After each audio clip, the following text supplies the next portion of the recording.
Всем привет, друзья! Вы в настоящем моменте, меня зовут Виталий. Мы с Ладой, с моей женой, сейчас находимся в Греции.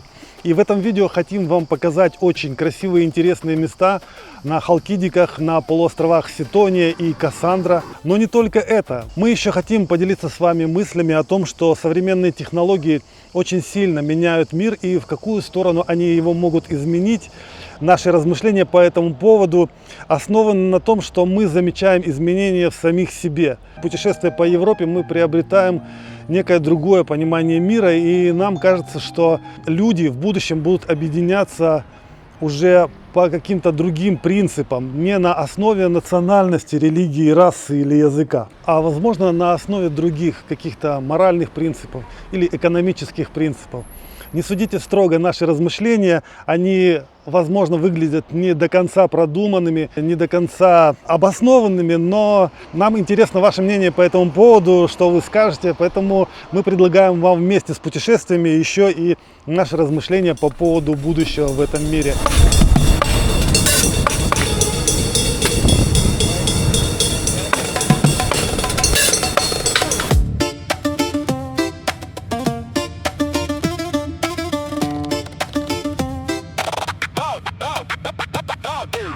В городке Агиос Николос я припарковался вот здесь возле стены, а рядом написано: разгромите местную мафию и наслаждайтесь общественным пляжем.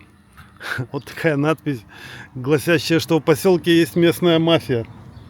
Сейчас очень много украинцев за рубежом, и в интернете обсуждается активно идея создания какой-то новой украинской общины где-нибудь то ли на острове, то ли в Испании. Мы строим остров для украинцев. Не мечту на словах, а реальный проект. Для меня было удивительно, что украинцы всерьез обсуждают возможность поселиться где-нибудь на острове, и там будут исключительно украинцы. Все идеи, которые строятся на национальной идентичности, это все приводит к нехорошим последствиям. Вы же помните, все национальные идеи плохо заканчиваются. Сама национальная идея и идентичность национальная вообще в мире существует не так-то давно.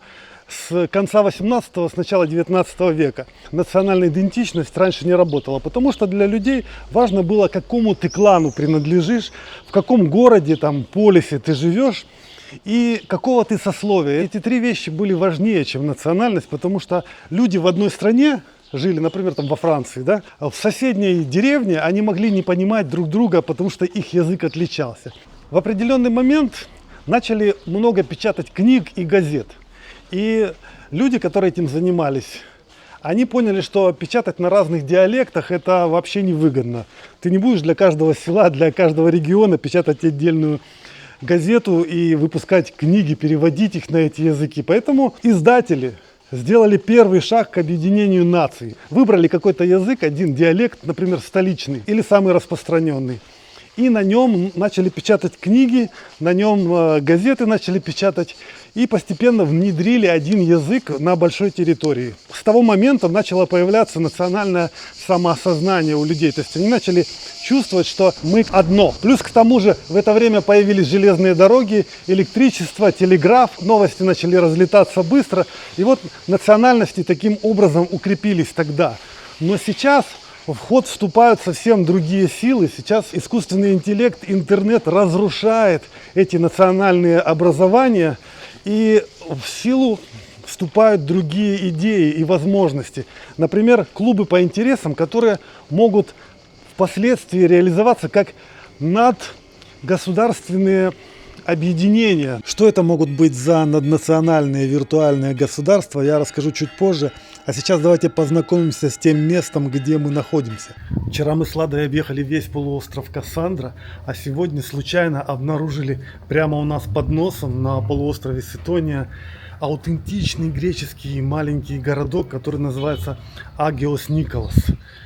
И обнаружили мы его потому, что Лада захотела помолиться в церкви, где-то в греческой, и ближайшая церковь обнаружилась вот прямо здесь. Мы приехали сюда на машине, и я был удивлен, потому что мы заезжаем на такие узкие улочки. Посмотрите, такие вот каменные дома. 2000 человек живет в этом поселочке, и мы сюда вот заперлись на машине, а тут и разъехаться, в принципе, негде двум машинам. Я поставил машину теперь волнуюсь за то, что она стоит где попало. Может быть, там и ставить ее нельзя, но надеюсь, мы здесь пробудем недолго. Я сейчас покажу вам пару улочек. Смотрите, какие они. Городок этот стоит не прямо на берегу. Вот в чем его особенность. Он находится за 2 километра от морского побережья. И поэтому как бы назвать его полностью курортным и нельзя. Одним словом, это просто обычный городок, в котором живут местные жители круглый год. А вот Ормоз-Панагес, в котором мы поселились, он скорее похож на дачный поселок, на рыбацкий поселок в прошлом, который служил выходом к морю вот для жителей этого городка.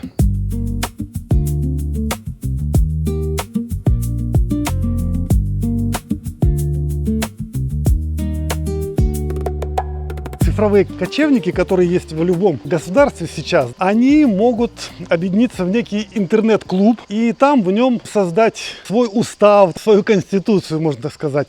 Но уже, конечно, с учетом всех ошибок обычных государств и прописать во избежание всякой диктатуры какой-то механизм, чтобы человек мог легко выйти, покинуть это сообщество, чтобы оно его как бы не присвоило себе, как это делается во многих странах. Это сообщество, например, оно экономически очень сильное. Ну, это как предприятие, например, или корпорация. Это сообщество может приобретать себе некоторые участки земли в разных странах, совершенно разных. Там те же острова где-нибудь в Греции. Есть острова, на которых раньше жили люди, а сейчас там запустение.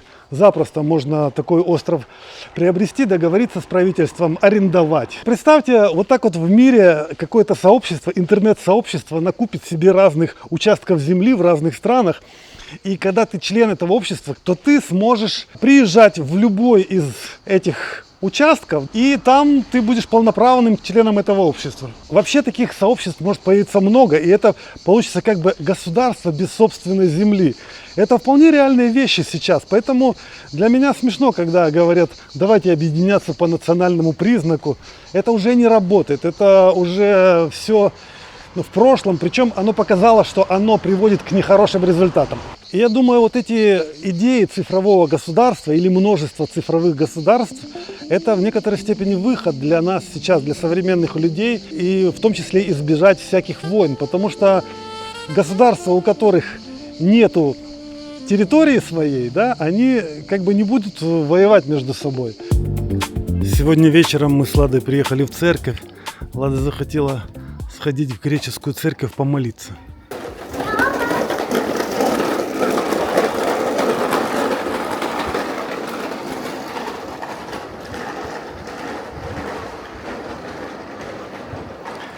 Эта церковь находится в 7 минутах от того места, где мы живем. Недалеко. Вот посмотрите, какая.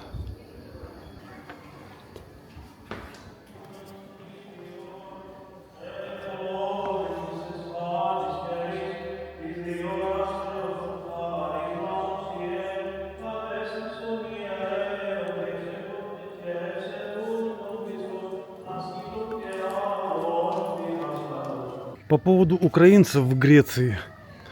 Не так-то много здесь украинцев, всего лишь 34,5 тысячи. По сравнению с тем, что в Германии 1 200 000 человек украинцев и в Польше 1 миллион приблизительно, то это совсем немного. И причем они здесь незаметны. Здесь точно у людей нет усталости от украинцев, потому что это страна туристическая, и здесь, в принципе, люди не очень-то обращают внимание на иностранцев, потому что воспринимают их в основном как туристов. Вот я снова вышел на центральную площадь этого городка. Это как бы такое самое тусовочное место. Вечером люди сюда стекаются, здесь ресторанчики, ну и, в принципе, все развлечения, которые есть, это ресторанчики. Возможно, музыка какая-то еще звучит. Вот. Я вижу, пиццу здесь продают. Наверняка блюдо на любой вкус. И усталости такой от украинцев, как в Польше, например, и как в Германии, нету здесь совершенно. Потому что Греция ничего украинцам не дает.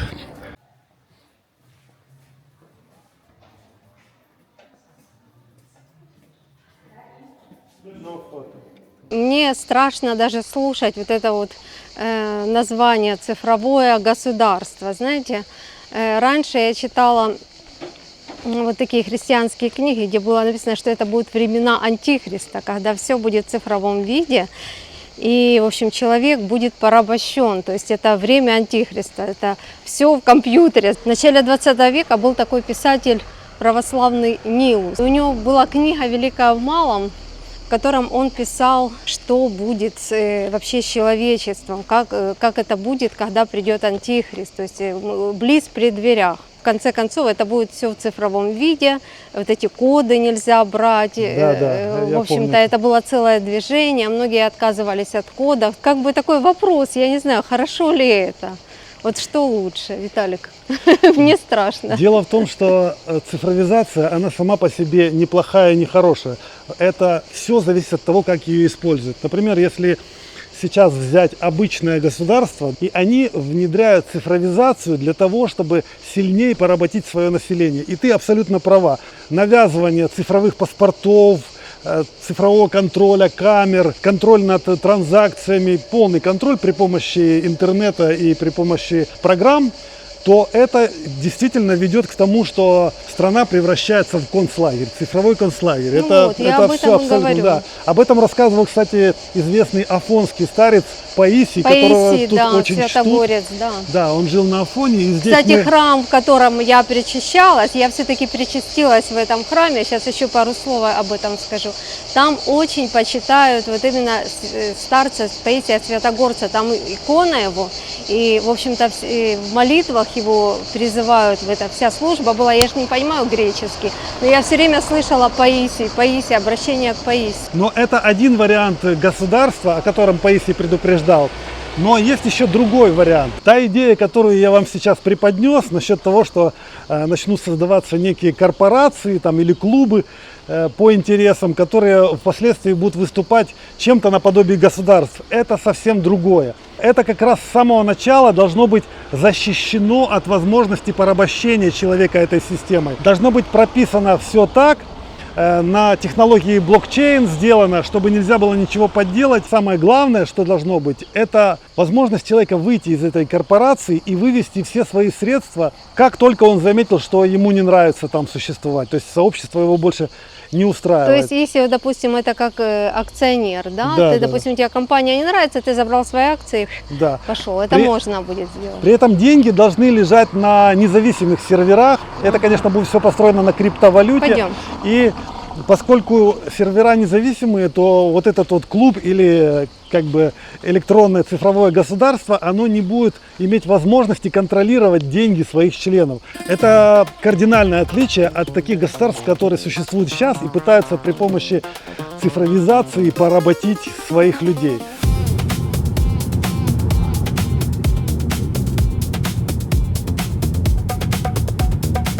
Сейчас пересекаем весь остров на машине.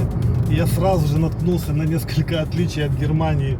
Во-первых, при выезде, это надо показывать, короче, я чуть не выехал на встречку. В Германии это средний путь для поворота налево. У них же нет. Я вовремя заметил, что у меня машина на встречку мчится. И у меня знак там кирпич. А сейчас идут строительные работы, вот поверни, да, вот здесь. И вместо того, чтобы поставить знаки, тут есть вот немножко, они расставили людей, которые машут руками, типа тише, тише, тише, потом проезжай потихоньку. Вот такая регулировка. Люди просто в рабочих одеждах, вот этих зеленых салатовых, и они просто руками указывают, как ехать. Никаких жезлов, никакой формы. Класс! Молодцы греки.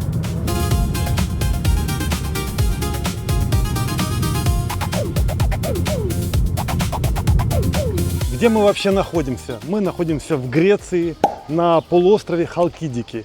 И в этом полуострове есть еще 3 полуострова, 3 так называемых пальца. И мы находимся на среднем, не буду показывать на пальцах, мы находимся на среднем пальце, который называется Ситония. И сейчас мы приехали в поселок под названием Сарти. Это как бы главный курортный поселок на восточном берегу этого полуострова. Отсюда просто шикарно виден Афон, Афонская монашеская республика, ну и гора. Ну и вообще сам поселок должен быть аутентичный, и в общем-то он очень известный Постоянно тут живут около 2000 человек, а в сезон, конечно, наезжает масса людей, масса машин. Мы еле нашли место, где припарковаться. Я думаю, это очень популярный курорт, и, в общем-то, вам будет очень интересно посмотреть, потому что вообще-то мы остановились в более спокойном месте. А здесь именно то, что интересно всем.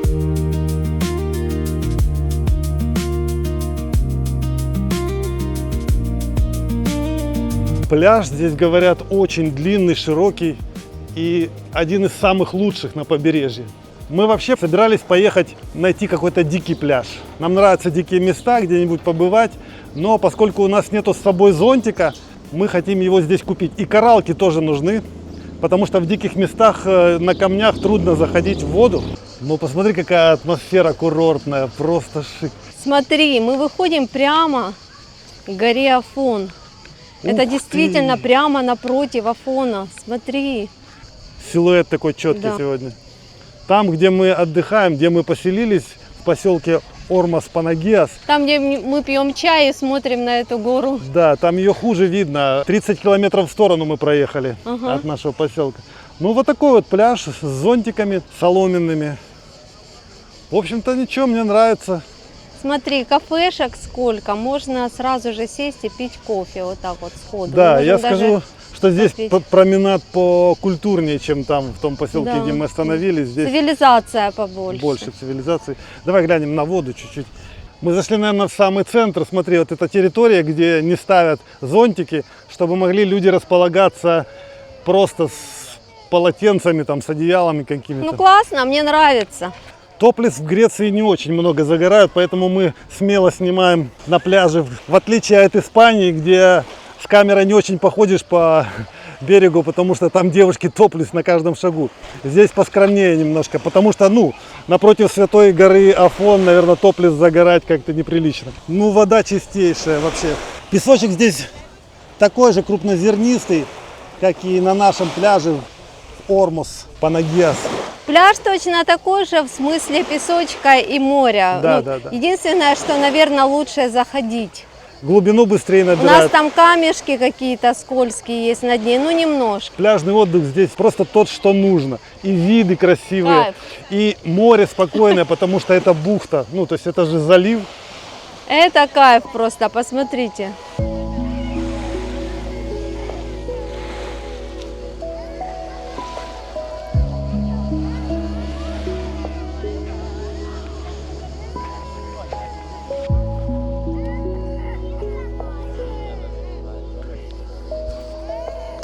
Ладно, мы нашли чудесный магазинчик.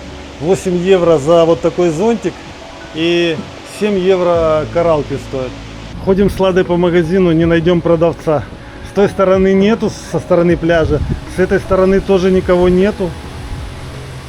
Бери товар, уходи, не хочу, да, получается? В таком случае надо ставить здесь, как в Германии, Кассу. и ложить в кассу деньги. Да.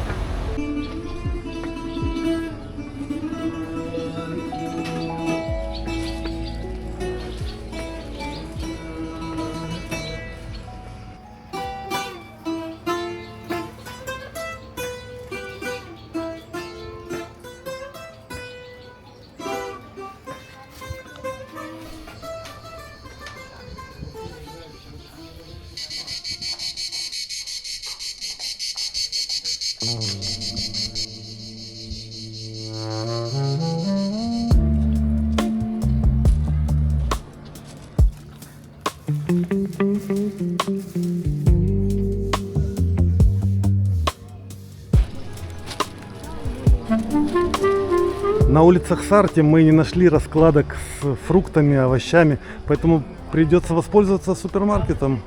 Заодно покажем цены. Помидоры дешевые, евро 24. Персики по евро 58. О, класс, ладно. Они хорошие? Абрикосы по 2,08. Черешни по 4 евро. А арбузы не написано почем. Вот эти штуки интересные по 3,25. Честно говоря, я не знаю, как они называются. Тут по-гречески написано.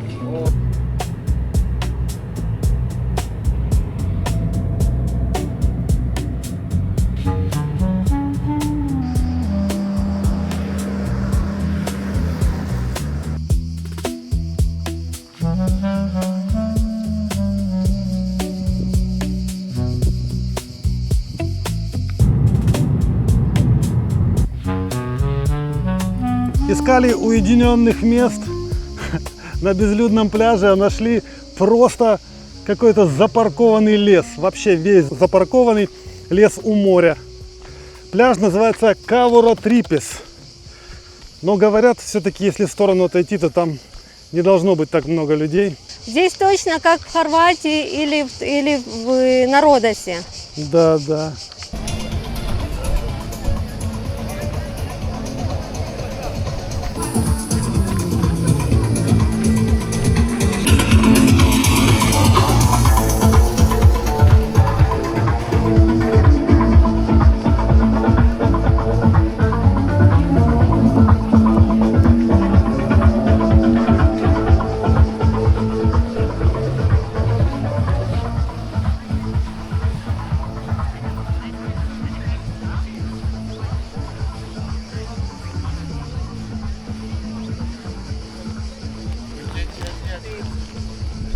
Но на самом пляже песок.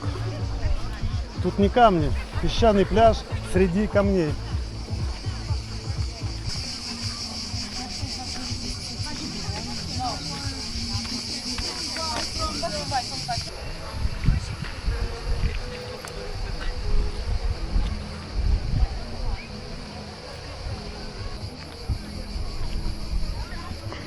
Ну и как же без часовеньки, Лада?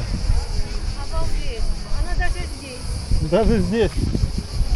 Мы все-таки с тобой находимся в святых местах, здесь часовни повсюду. Красота вообще. Нет, ну это красота, конечно. Но посмотрите, как плотно там стоят зонтики. Людей куча, в воде куча, поэтому мы чешем дальше.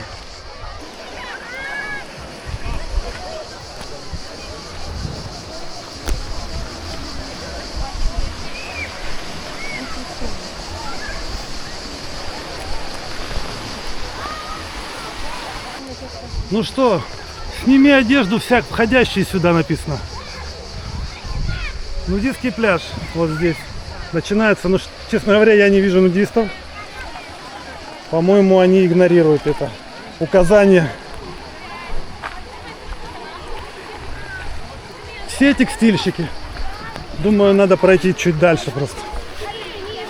Welcome to Macedonia.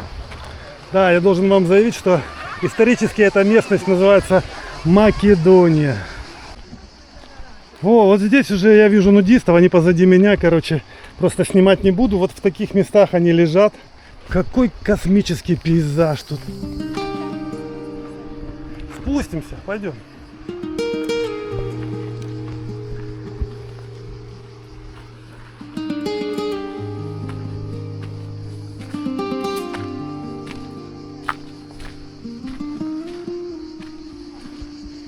Вау, вот это пейзаж. Вот здесь нужно загорать где-то внизу. Только как сюда слезть?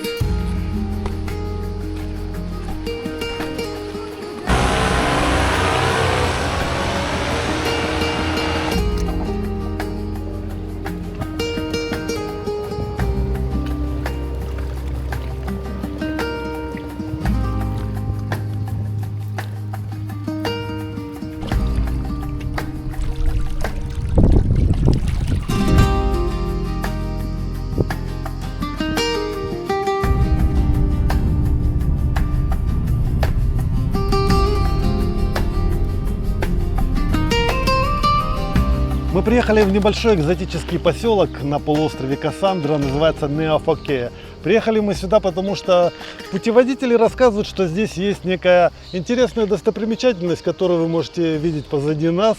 Это башня, византийская башня, старинная, но нас она не впечатлила. Как-то не очень туда хочется сейчас идти.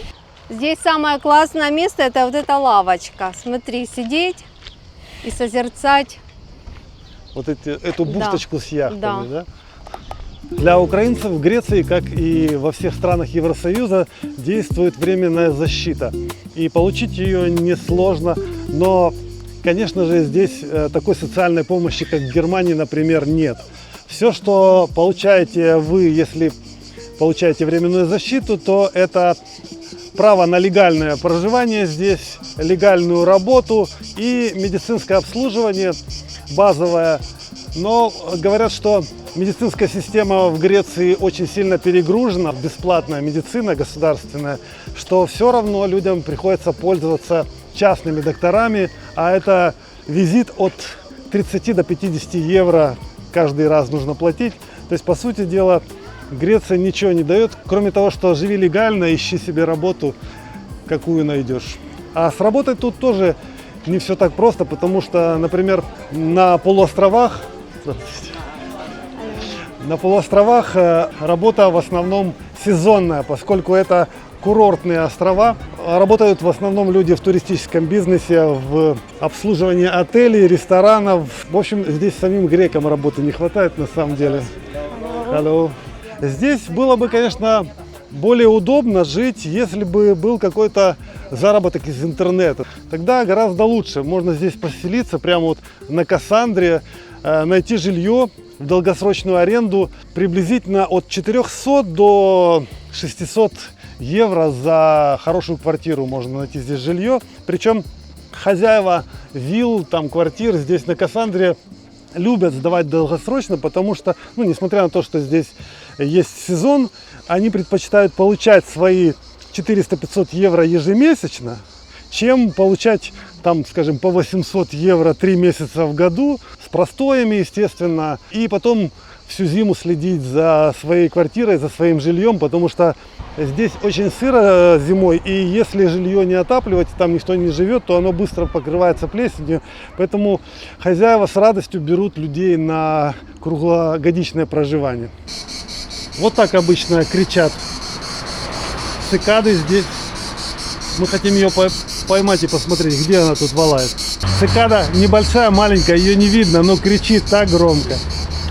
А вот так выглядит типичный городок на Кассандре, небольшой поселок курортный, красивые цветочки, небольшие домики, магазинчики с кругами всякими, то есть с пляжными аксессуарами, ресторанчики экзотичные. Смотрите, как прикольно все выглядит.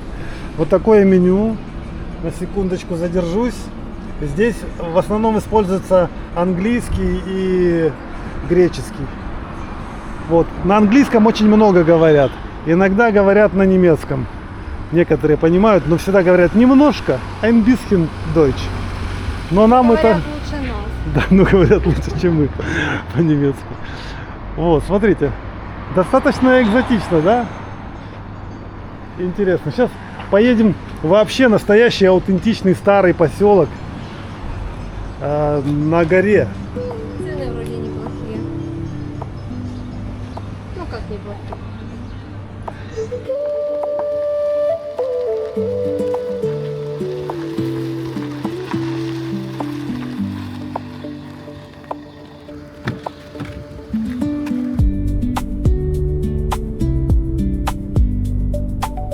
Мы приехали в самый аутентичный поселок Кассандры, который называется Афитос.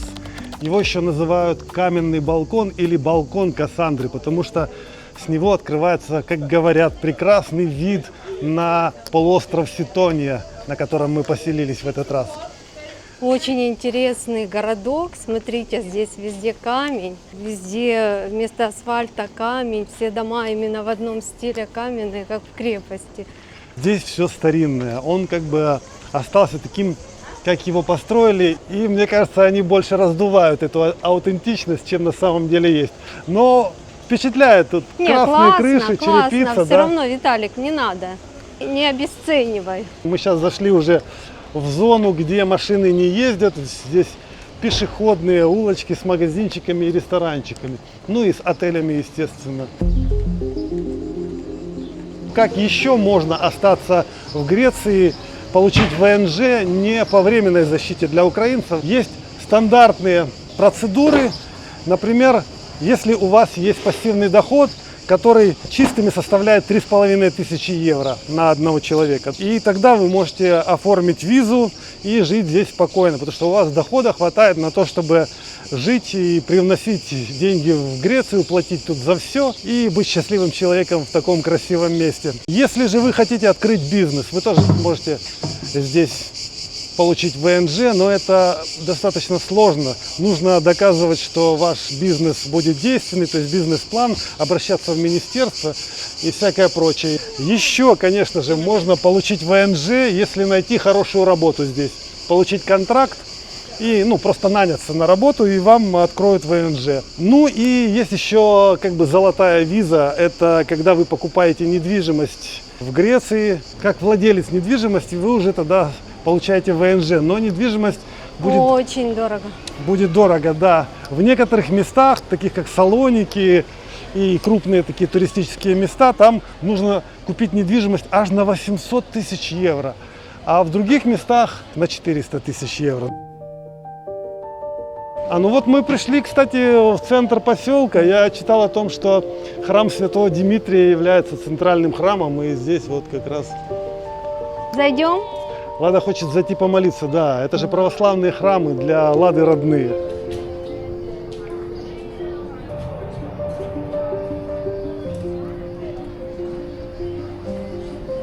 Вот такие трансформаторные будки стоят на двух столбах в Греции. И такие мощные кабеля идут вправо и влево. Лада уже вышла из храма. Каменный поселок очень горячий. Мы приехали сюда в 2 часа дня, и нам бешено жарко.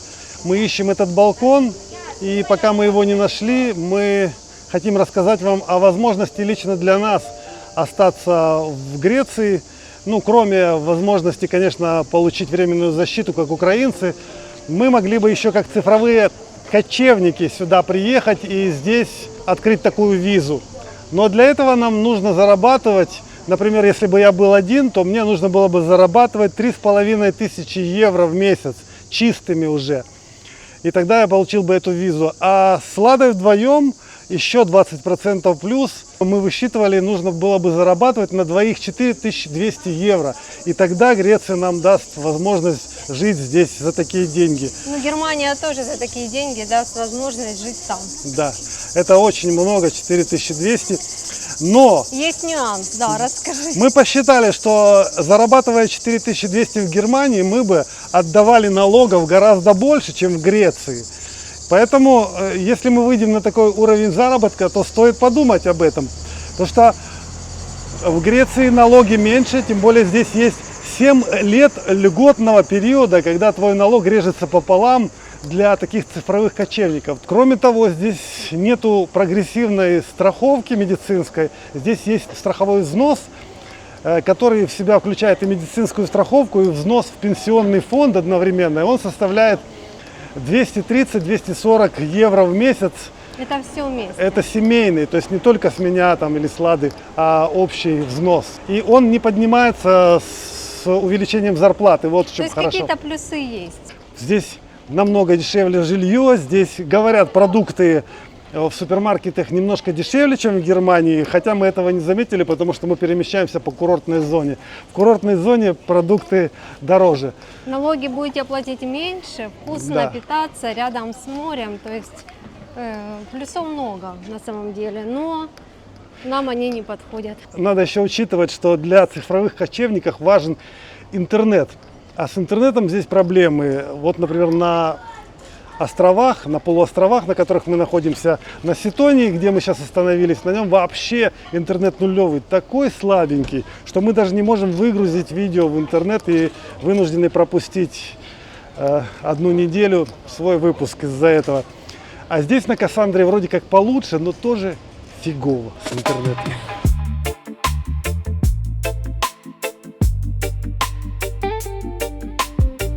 Вау, наконец мы его нашли, этот каменный балкон. Он был совсем рядом, а мы просто пошли не в ту сторону сначала. Это такая себе длинная набережная на высоте 50 метров над уровнем моря. Ух ты!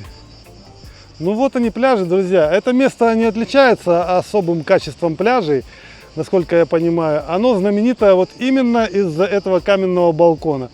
Из-за него сюда едут для того, чтобы посмотреть.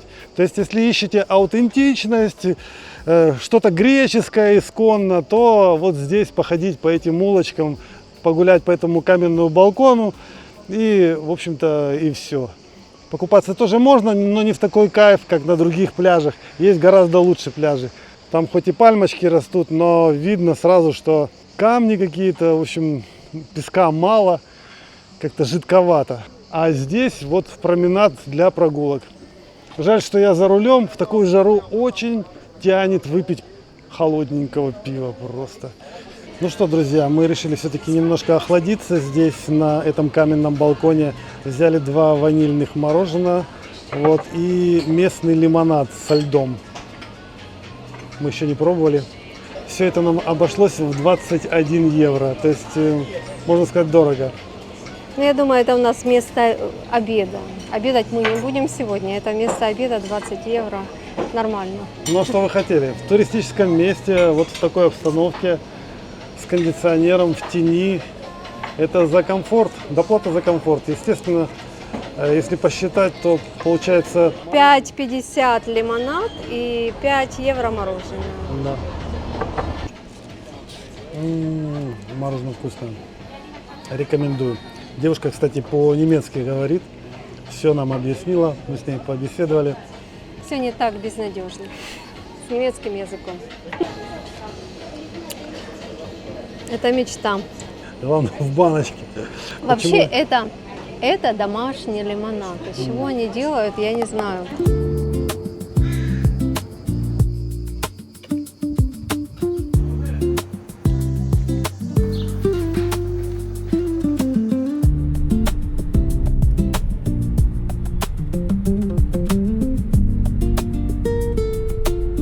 Сейчас мы приехали в пляжный поселок, который называется Полихроно. И я хочу вам показать, как выглядят парковки, бесплатные муниципальные парковки в греческих поселках. Мы уже несколько их объехали, и они все выглядят приблизительно одинаково. Вот так. Асфальта нет, просто грунтовка какая-то, мусор валяется. Зато бесплатно. Стиль хай-так. Так, да. Ну, места есть, смотрите, можно поставить. До моря недалеко, пешочком прошел. А эти машины стоят долго, припали уже здесь пылью. Мы сюда приехали с целью посмотреть на то, какие же все-таки здесь пляжи, потому что как бы хвалят Кассандру. Хвалят и ездят сюда. Да, говорят, крутые пляжи на Кассандре, крутые. Людей очень интересует именно вот это место. Я просто заметила по роликам из YouTube, просмотров много, вызывают интерес. То есть я так поняла, что здесь очень хорошо должно быть. И, кстати, цены такие же, как и в предыдущих поселках. Приблизительно 100 евро в сутки вы будете здесь жить вот так вот. Ну, посмотри, какие милые Да. отельчики. Прямо вот в 100 метрах от воды. Действительно, этот Полихроно неплохой такой поселок, ухоженный. Несмотря на то, что начинается с такой ужасной парковки. Внутри все гораздо лучше выглядит. И цветочки, озеленение, и такие аккуратненькие домики. Вот, кстати, парковки отелей немножко по-другому выглядят. Травкой, по крайней мере, засеяны. Цвет воды я уже вижу красивый. Такой, как... Мальдивский. Да, такой, как у нас там на Ситонии. Вау, людей очень много, а присесть как бы и негде.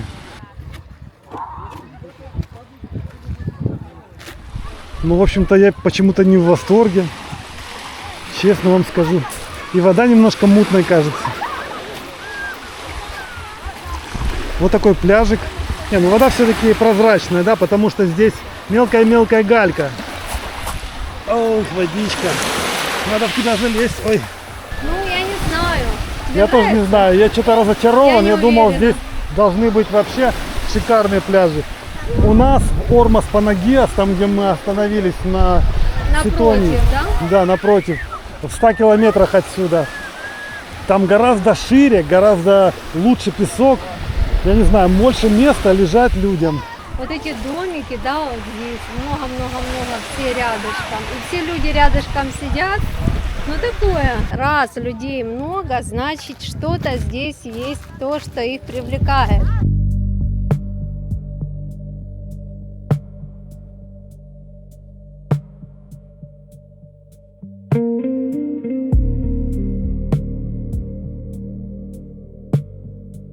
Знаешь, в отличие от того поселка, где мы живем, здесь очень много жилья. Там мы живем, там у нас просто большие участки, и на большом участке один домик стоит, А здесь, смотри, на одном участке плотно настроено много всяких маленьких гостиниц. Поэтому здесь, возможно, выбор жилья очень большой. И заметьте, гостиницы от воды находятся буквально в 30 метрах, в 40 метрах, да? Ну, это сколько тут? 1 минута, и ты на пляже. Может быть, здесь есть много ресторанов, я не знаю, но... Мы сейчас пройдемся вдоль набережной, посмотрим, может, мы поймем разгадку. Ну, слушай, мне не нравится пока, вот смотри, сколько Да. машин напарковано. Да. Это как бы не набережная, если тут все время гоняют машины. Как бы ты отдыхаешь рядом с парковкой, это не очень интересно. Я хотел только что сказать, дальше вроде как машины не ездят, но вон та красная машина как раз и поехала. Короче, если машины гоняют по набережной, то какая это набережная, друзья? Я немножко разочарован. Кассандрой в целом разочарован. Я думал, здесь будет Да. гораздо лучше. Да. У нас лучше. Ну, По нашим крайней мере, меркам. смотри, мы сейчас на восточном побережье Кассандры, и это побережье нам не очень нравится. Мы уже проехали половину полуострова по длине, он такой вытянутый. Да. И это что-то не то место, где я хотел бы проводить много времени. В общем, все достаточно однотипно. Единственное, меня просто удивляет, что прямо на набережную заезжают машины, паркуются здесь, возле ресторана, вот так вот. Это же променад, тут должна быть пешеходная зона. Слушай, ну может быть это как раз людям и нравится, что ты загораешь и тут же можешь посидеть в кафешке тут же. Возможно, здесь не так дорого, как в других местах, где то есть здесь есть конкуренция. То есть люди видят отдых именно так. Знаешь, если, допустим, их привезти к нам в село, там, где мы сейчас отдыхаем, а они бы сказали, это какое-то село, что здесь делать? здесь вот есть, да? жизнь. Друзья, пишите, что вы думаете об этом, где лучше отдыхать. Мы показывали тот поселок Ормос Панагиас, в котором мы отдыхаем. И там картина совсем другая. Широкий пляж с красивым песчаным входом в воду, много места, меньше ресторанчиков, отелей вообще таких нету. Там просто какие-то домики небольшие стоят. Набережной практически нету, там просто дорога с тротуаром и все. Тоже ездят машины. Ну, в общем, в Греции так принято. Машины прямо у моря. Еще есть такая особенность. В Греции ездят вот такие автомобильчики по улицам. И иногда они в громкоговоритель прям говорят на греческом, что чем-то торгуют. И вот я наконец смог подойти ближе и увидеть, чем они торгуют. А они торгуют абрикосами, персиками, арбузами.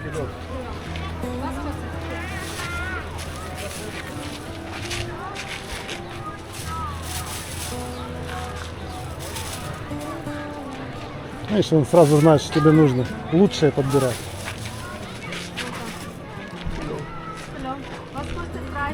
Price. 2 euro. Тю. Влада спрашивает, сколько стоит, а он сразу ей насыпает. Все по 2 евро, короче. Это хорошая цена. Грузия. Церик. Грузия, церик. Он спрашивает, нужно тебе вишня? Найн. Данке, найн. Найн. Good. Verstehe. 5 давай, я тебе вижу.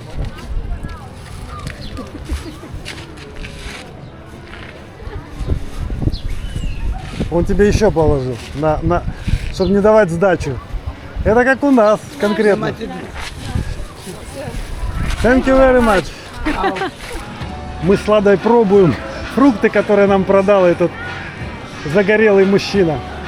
Лада пробует сливу, а я пробую абрикос.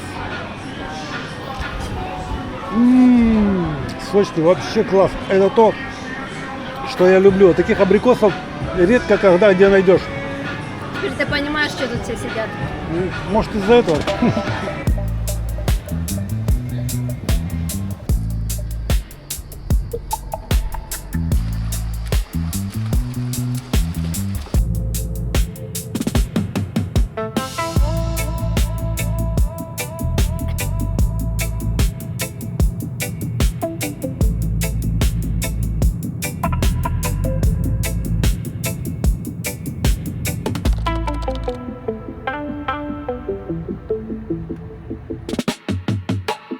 городок под названием Певкохори. Даже не знаю, чего ждать от этого городка, но он перенасыщенный машинами и людьми и очень плотно застроенный. В принципе, мило, но сильно тесно, честно говоря. Влад, как ты думаешь, когда так тесно живешь, наверное, есть какие-то свои минусы, правильно? Ну, для меня да. Но людям нравится. Приблизительно 100 метров от основной дороги этого городка до променада, то есть до набережной. И мы выходим прям Вау! ровно на такую же улицу, как в предыдущем городке, где нам показалось, что пляж очень узкий. И вот здесь действительно тоже узкий, посмотрите. Блин, это удивительно. И такие же машины с фруктами ездят здесь. Но машин меньше, заметь, напарковано меньше. Напарковано меньше, Да. но ездят по променаду, елы-палы. Как так? Ты не понимаешь, так должна выглядеть курортная тусовка. Вот так вот. Не, по-моему, не так. Ты По-моему, устарел, Виталик, безнадежно. даже затоки пляжа шире, елы-палы, чем здесь. Ну, водичка, конечно, хорошая, чистая, прозрачная, да, вода здесь везде хорошая, но сам пляж и песок мне не нравится. Очень мало места, друзья. Короче, мы здесь зря остановились. Мы вообще не собирались здесь останавливаться, мы хотели проехать гораздо дальше. И по рассказам очевидцев, там пляжи пошире и поприветливее. Просто мы хотим показать вам все, что здесь есть, насколько мы имеем возможность, чтобы вы имели представление, ехать вам сюда или нет. Нравится такое, значит, вот это для вас. Не нравится, значит, в другое место. Поскольку у нас в распоряжении была машина, мы решили максимально воспользоваться ей, для того, чтобы максимально рассмотреть полуостров Кассандра. На восточном побережье мы заехали еще на один пляж, который называется Ксения-Бич, и это была самая южная наша точка. Дальше мы развернулись и поехали в обратном направлении, но уже по западному берегу Кассандры. Оказалось, что западный берег, он более крутой, и там меньше пляжей. Но зато дорога пролегает прямо по берегу моря, и это очень красивый путь. Жаль только, что нам прямо в лобовое стекло светило закатное солнце. Уже вечер, и наконец мы приехали на западную сторону полуострова Кассандра. И здесь должна быть какая-то большая коса песчаная, насколько я понимаю, если я правильно поставил точку. И что я смотрю, здесь какой-то обычный пляж. Ничего такого особо просторного нету. Мы еще не доехали. Мы все-таки приехали туда, куда надо, друзья. Это Посиди-Бич. Огромная песчаная коса и очень-очень много простора. И еще тут такое примечательное место есть — маяк. Класс. Это как наша, знаешь, в Украине будакская коса. Похоже очень. Смотри, палатки стоят. Не зря мы не развернулись посреди дороги и не уехали домой. Поставьте нам лайк. Мы Да, очень друзья. старались. Ну и на этом наше путешествие по Кассандре закончилось. На следующий день нас уже ждал путь в Салоники, потому что из Салоник мы должны были лететь на самолете в Германию, возвращаться домой. И одну ночь мы провели в Салониках. Сняли там квартиру, посмотрели на этот город, получили массу впечатлений. И на этом наше 11-дневное путешествие в Грецию закончилось.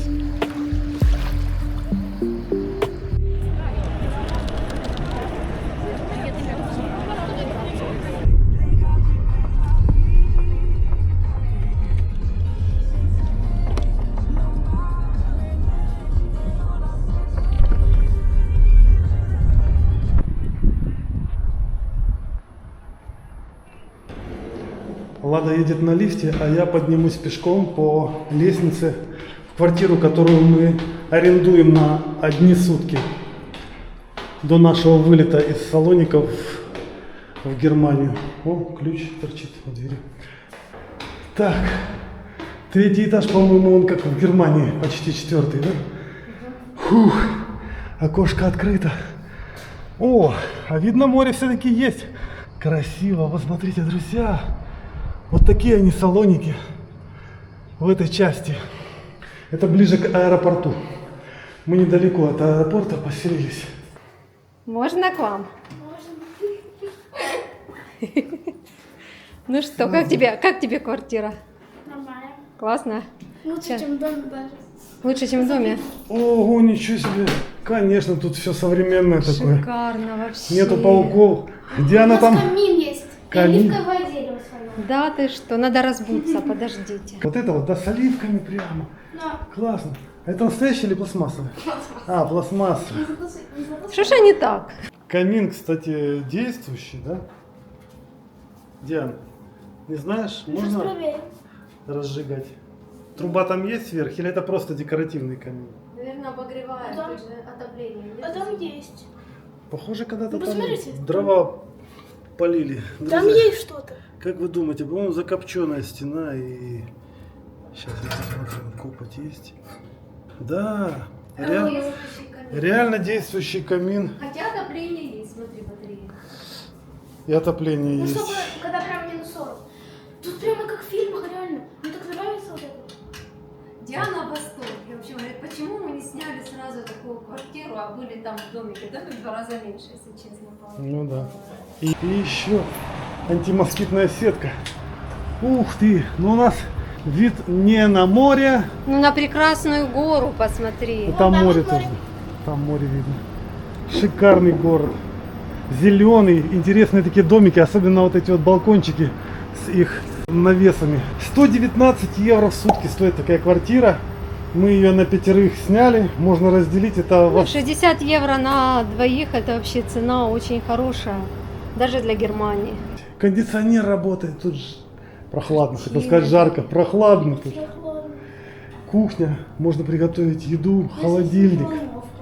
микроволновка есть, кофемашина. Да, я смотрю, все, что нужно есть, да? Комната, спальня. А ну-ка включи свет, пожалуйста. У нас 2 балкона. А, еще один балкон в спальне. Вот это шик, смотри, ничего себе, вот это спальня. Я лично даже не предполагал, что мы такую квартиру сняли. И что, мы можем здесь спать с тобой? Все современное. Ну хотя бы не слив в этот. Ну да, нет, Вау. шикарно. Это Мне что? не понравился в том домике слив прямо на пол был, да? И Посередине ванны. А тут здесь можно не намочить унитаз, да? Там все время вода брызгала на унитаз.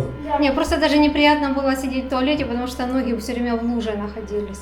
ну, только тут Была очень тапочка. высокое зеркало. Ах, ну да, тебе ничего Прямо не как видно. там. Не, я только свою кепку вижу. Вот есть стиральная машина и сушильная машина есть. Ну круто. И еще одна комната, друзья. И еще одна комната. Вот это бомба. Ну ничего себе, мы шикуем, Владусь. 3 Вообще. балкона. Или... Ну это 2 балкона. Просто с этой комнаты и с той комнаты на 1 балкон выход. Все. От сердца и почек дарю цветочек. Спасибо. Я так устал, все, надо выпадать. Какую кровать занимаем, Владусь? Ну, какую нам разрешат? Сейчас сидим в квартире, уже собрались выходить прогуляться на набережную, и вдруг приходит сообщение на телефон, причем на все телефоны приходят нам сообщения вот такие, экстренный вызов какой-то на греческом языке. Мы перевели, и получается это предупреждение о том, что где-то там, видимо, ну где-то рядом лесной пожар возник, и предупреждают жителей быть готовыми к тому, чтобы эвакуироваться вдруг чего. Но мы вот на балконе сейчас смотрим, и никаких признаков видимого лесного пожара нету.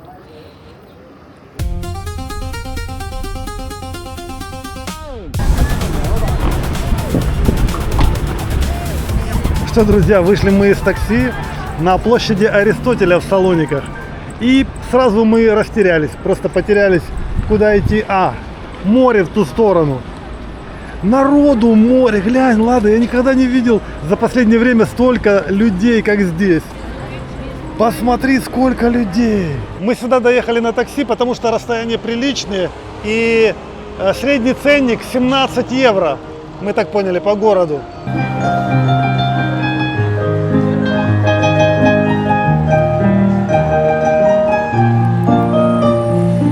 $325 тысяч жителей здесь. Это крупный город. И мы спросили у таксиста, что за пожар тут сегодня, где он. Он сказал, little. Они тут все немножко по-английски говорят И немножко и по-немецки. немножко по-немецки. Ein bisschen. Кстати, набережная в данном месте называется Лада Дика. Ты Ну поняла? это да, дикая лада, это как раз то, что куда мы должны были прийти. Тезка.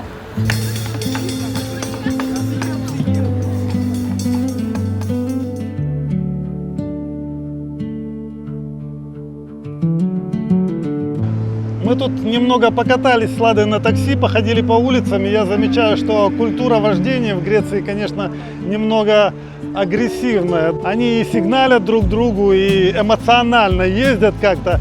Большая плотность трафика, и, в общем-то, нужно быть все время на чеку. И еще и пешеходы постоянно снуют, потому что это зона туристическая, и они как бы на нервах.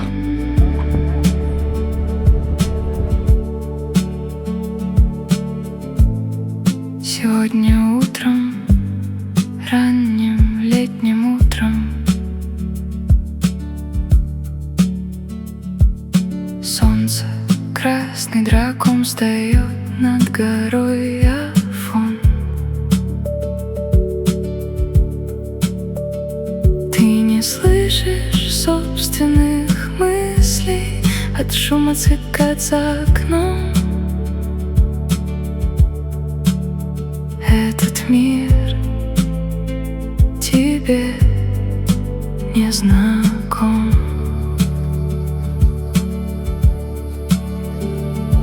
Он вышит из невидимых нитей, вышит только для нас. На сетчатке восторженных глаз.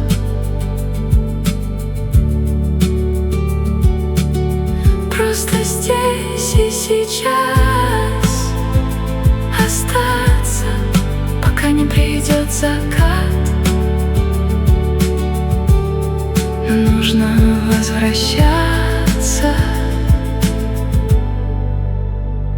назад.